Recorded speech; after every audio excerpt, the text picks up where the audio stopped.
Hello mga makulista. Grabe oh. Ang dumi ko na. Pati itong prado napakadumi. Buti na nilagyan ko ng sapin na ganyan. Pero ang daming nahulog na putik. Ayan. Bali ilang pa ibababa ko. Siguro mga pa yan.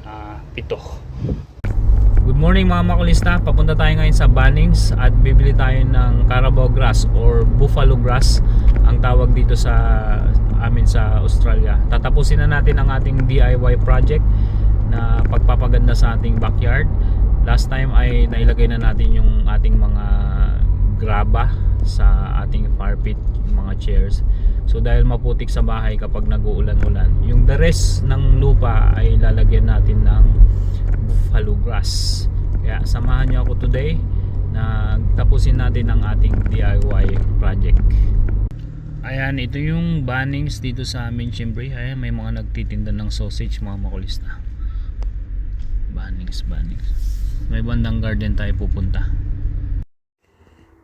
Bibili tayo ng topsoil para yun muna ang ating ipapatong na lupa sa ating Carabao grass. Ito yung kukunin natin, yung organic loam soil.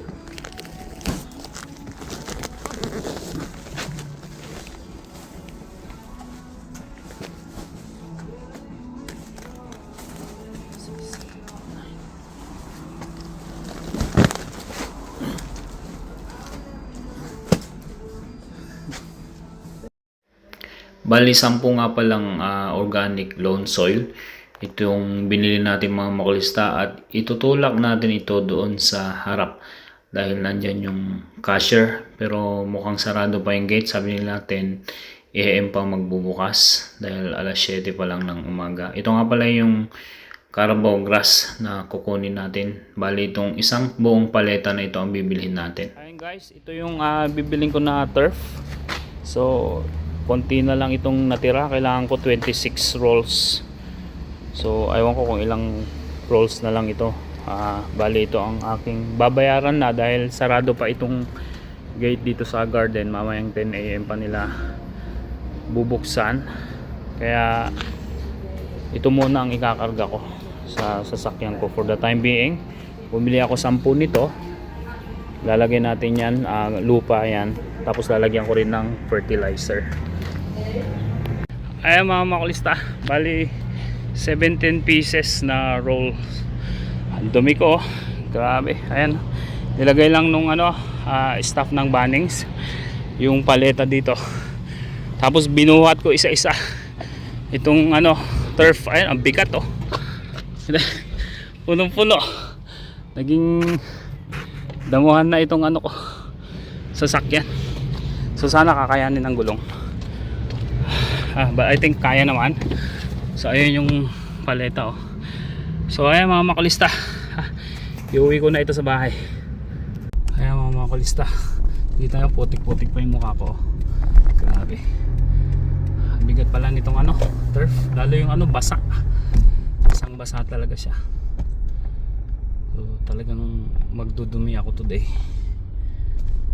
Niyakap ko na yung lupa sa sobrang bigat. Alam mo naman yung kailangan alagaan natin yung back natin. Sana wag gumulong itong mga turf na binili ko. Putik-putik siya, may lupa. Ha? Kita nyo? Kaya ko to.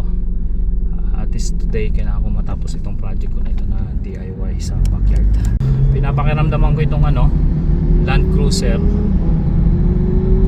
Napaka sarap i-drive.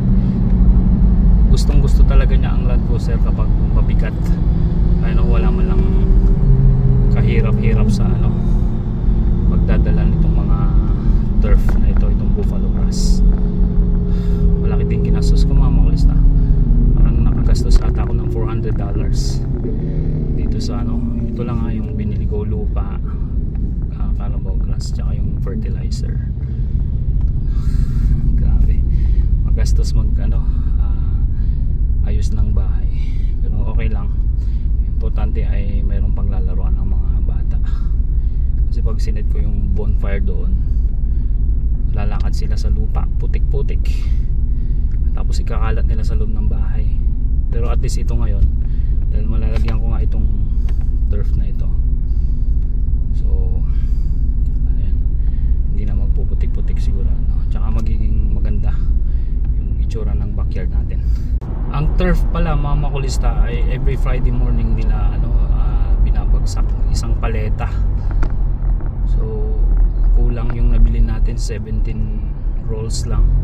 Kailangan pa natin ng at least mga siyampa na rolls. Kukulangin ito. Nasa 26 square meter kasi yung backyard pa na lalatagan natin. So ito bali mga 17 square meter lang itong nabili natin. Sabi nung may pagkamasungit siya, si Amy. Siyempre may name tag siya, di ba? Alalaman, hindi ko siya tatawagin sa pangalan niya. Sabi ko, Amy, ganyan. Hindi daw siya komportable na tinatawag ko siya sa pangalan niya. Pagka siya, masungit, hindi siya yung customer service hindi maganda. Hindi man nangiti. Mga Australian hindi naman ganun eh. Pero ito, kahit may pagkasalbahay, sungit siya. Anong purpose ng name tag niya kung hindi niya diba, ayaw niyang magpatawag sa pangalan niya? So hindi ko magets.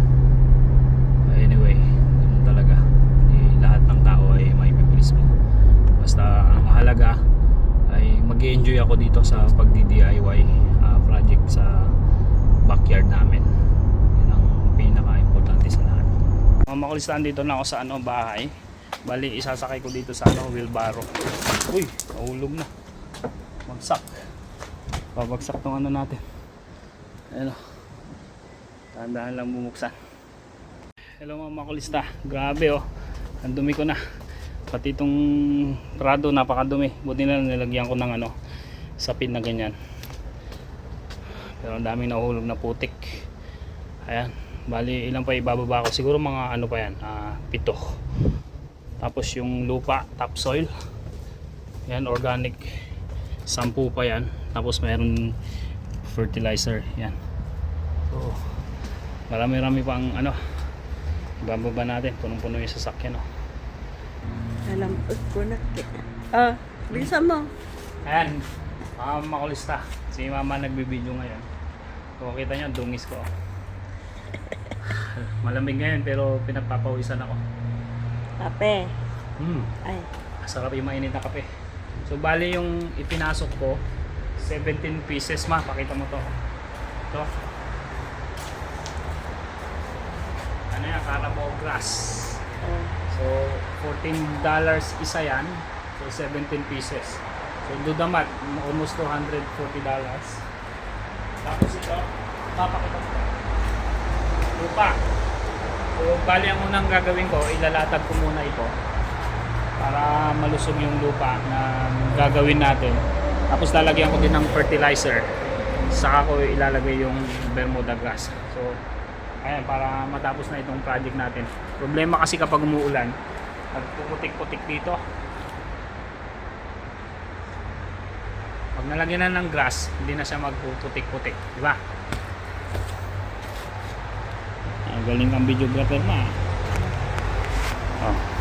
Ayan si Mother Deer na tumataba at saka bumabata dito sa Australia. Malamig. Malamig. Sama niya yung apo niya. Nag-enjoy ka sa apo mo, ma? Ha? Hello. Siya, Hello, Aya. Naligo nga lang Naligo siya? Oo. Buti napaliguan mo. Napaliguan ko na. So ito yung backyard na gagawin natin, guys. Makakapaglaro na rin ng mga bata. Maraw. Baka kasi kapag nalagyan na ng grass yan, yung Carabao grass, pwede nang magtakbo-takbuhan yung mga bata dito. Tapos ito, malilinis ko na ito, itong likod. Para maaliwala siya tignan. Kahit magtapak-tapak sila dyan, hindi magpuputik dito sa loob. Ayan, di ba? Kaya kailangan kong ayusin.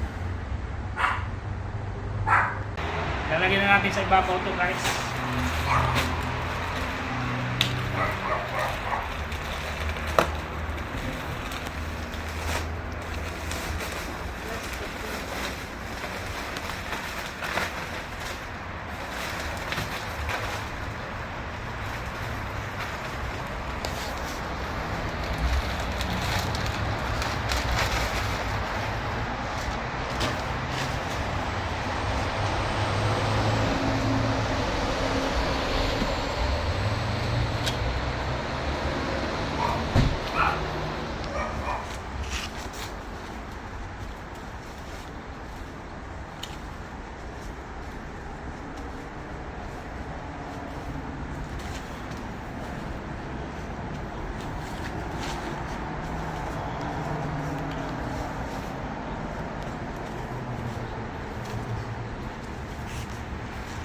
Tapos guys, pag natapos ko nang mailatag lahat, itong lupa na ito, lalagyan natin ng fertilizer para mabuhay ng maayos yung ano natin, yung grass na ilalagay natin.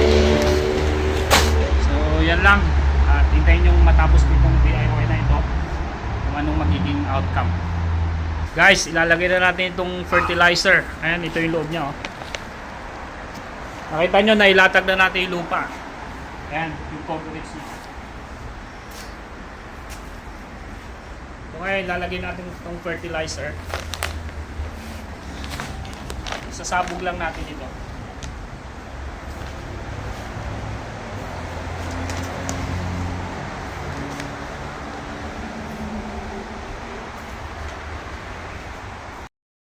Ayun nga mga makulista, at nailatag na natin ang ating Carabao grass. Kailangan nating diligang mabuti ito para maabot ng ugat niya yung lupa na nilagay natin, pati yung fertilizer ay maabot niya rin sa ilalim. O, glalaro-laro na naman kayo, ha? Ano yan, bangka-bangka? Ayan mga makulista, nailatag ko na lahat yung ano, Carabao grass o buffalo grass. So, ayan ang kinalabasan. Kulang pa. Ito, lalagyan ko pa ito para ano, sulit ang magiging itsura nitong backyard natin. Dahil pang kalat. Kaya maraming salamat mga makulista sa pagsuporta sa ating YouTube channel. So ito ang aming buhay, experience namin sa Australia. Salamat sa patuloy na pagsubaybay. Sana marami kayong natutunan. Kung may mga katanungan kayo, mag-comment lang kayo down below para masagot natin. Bye for now.